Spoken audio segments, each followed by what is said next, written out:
दान व सच्चा सुख, एक बौद्ध कथा। आइए जानते हैं इस कहानी को। प्राचीन समय की बात है। एक राजा था जिसका नाम आनंद सेन था। वह धन धान्य से समृद्ध था, उसकी प्रजा सुखी थी और राज्य में शांति थी। लेकिन राजा आनंद सेन के मन में हमेशा बेचैनी रहती थी। उसने महल में हर प्रकार की विलासिता का प्रबंध किया था, लेकिन फिर भी उसे भीतर से खुशी और शांति का अनुभव नहीं होता था। राजा ने कई विद्वानों और साधुओं से मुलाकात की, लेकिन कोई भी उसकी समस्या का समाधान नहीं कर सका। एक दिन राजा के दरबार में एक बौद्ध भिक्षु का आगमन हुआ।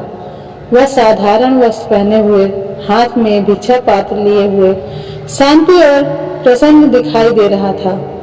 राजा ने उसे अपने महल में बुलाया और अपनी समस्या बताई। भिक्षु ने मुस्कुराते हुए पूछा, राजन, आपने अब तक सच्चा सुख प्राप्त करने के लिए क्या क्या प्रयास किया है?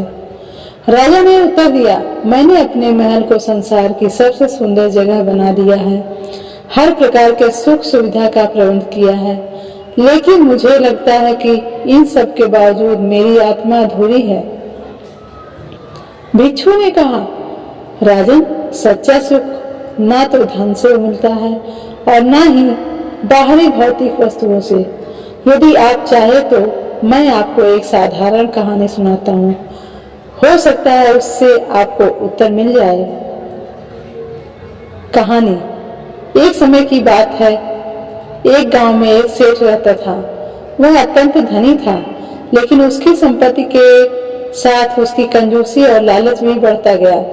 वह कभी किसी को दान नहीं देता था, यहाँ तक कि अपने घर में भी वह बहुत सादगी से रहता था। सेठ का एक ही उद्देश्य था, जितना संभव हो उतना अधिक धन इकट्ठा करना। उसके पड़ोस में एक साधारण किसान रहता था।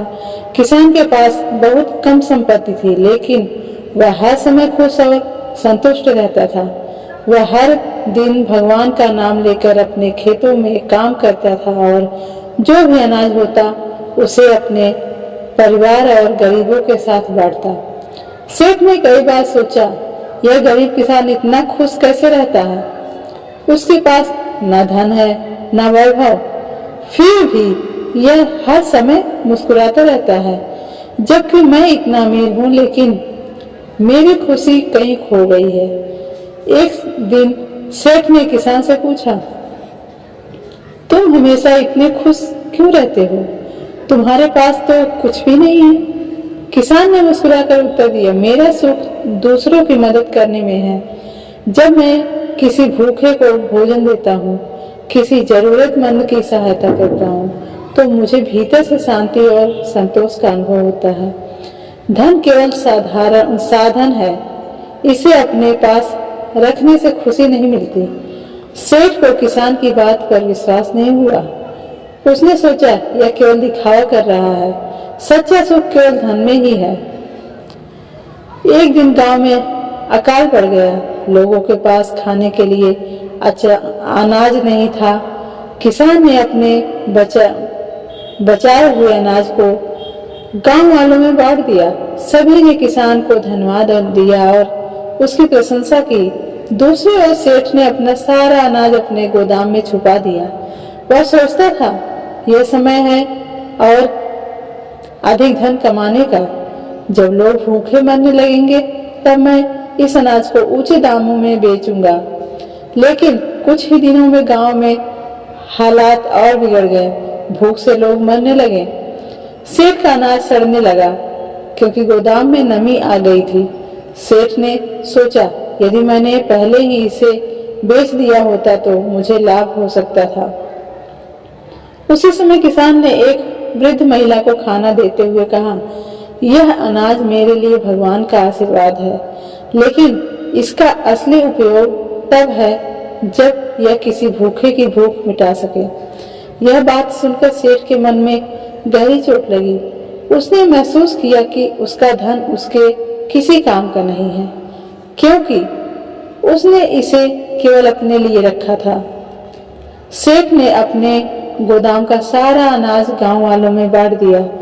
जब लोगों ने उसे धन्यवाद दिया तो पहली बार उसके दिल को अजीब सा सुकून मिला।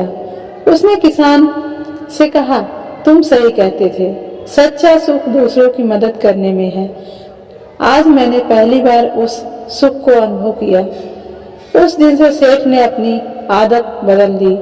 वह अब न केवल गांव वालों की मदद करता था, बल्कि जरूरतमंदों की सहायता के लिए अपने धन का उपयोग करता था। धीरे धीरे उसका लालच समाप्त हो गया और वह भी किसान की तरह संतुष्ट और खुश रहने लगा। भिक्षु ने कहानी समाप्त की और राजा से कहा, राजन, दान और सेवा सच्चा सुख देते हैं। जब आप अपनी संपत्ति और समय को दूसरों की भलाई के लिए इस्तेमाल करते हैं तो आप पाएंगे कि उसके भीतर की बेचैनी समाप्त हो जाएगी। राजा ने भिक्षु की बात को समझा। उसने अपने खजाने का एक बड़ा हिस्सा गरीबों, जरूरतमंदों और समाज की भलाई के लिए दान कर दिया। धीरे धीरे उसने महसूस किया कि उसका मन हल्का हो गया है और उसे भीतर से असीम शांति और संतोष का अनुभव होने लगा है। यह बौद्ध कथा हमें सिखाती है कि सच्चा सुख ना तो धन में है और ना ही वह भौतिक वस्तुओं में। सच्चा सुख दूसरों की मदद करने और अपने स्वार्थ को त्यागने में है। जब हम दूसरों की भलाई के लिए कुछ करते हैं तो न केवल उसका मन बदलता है बल्कि जीवन बदलता है, बल्कि हमारी आत्मा भी संतोष का अनुभव करती है। दान और सेवा का अर्थ केवल धन देना नहीं है, इसका अर्थ है समय, सहानुभूति और प्रेम देना। यही हमें सच्ची खुशी और शांति प्रदान करता है। कहानी अच्छी लगी हो तो हमारे इस वीडियो को लाइक करिएगा और वीडियो देखने के लिए धन्यवाद।